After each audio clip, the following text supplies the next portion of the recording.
denunciar una vez más la falta de respeto democrático del Partido Popular, que no es capaz de entender que el pasado pleno hemos aprobado colectivamente la configuración y la creación de una comisión de investigación que además obtuvo el respaldo mayoritario de la Cámara. Parece que tiene problemas con la democracia el Partido Popular para entender cómo deben de sustanciarse este tipo de cuestiones. Por tanto, esperamos que entienda de una vez por todas que la ciudadanía quiere que se llegue al final de las responsabilidades que sucedieron lamentablemente el pasado 24 de julio del 2013 y desde luego no ponga obstáculos en la creación y en el desarrollo de esta, insisto, comisión creada y aprobada en el pasado año. Por tanto, desde luego desde Marea sí consideramos que debe comparecer cuanto antes la máxima autoridad del Estado para explicarnos qué es lo que ha pasado en Cataluña y lo más relevante, para que de una vez por todas en la Cámara de la Soberanía Popular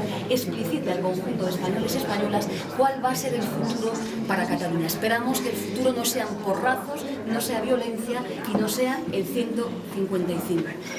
Es una enorme lástima que el Partido Socialista no nos acompañe en esta mesa.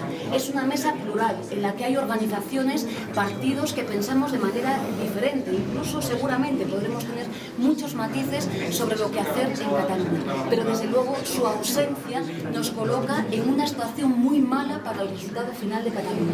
Nos gustaría que el Partido Socialista mañana nos acompañase más como un actor fundamental para ser parte de la solución y no parte del problema, sobre todo siendo coherente con lo que las bases del Partido Socialista nos han dicho. Y nos gustaría también que pensasen cómo se va a concretar la plurinacionalidad por parte del Partido Socialista si no somos ni siquiera capaces de sentarnos en una mesa, siquiera a dialogar, a pensar colectivamente una salida para Cataluña.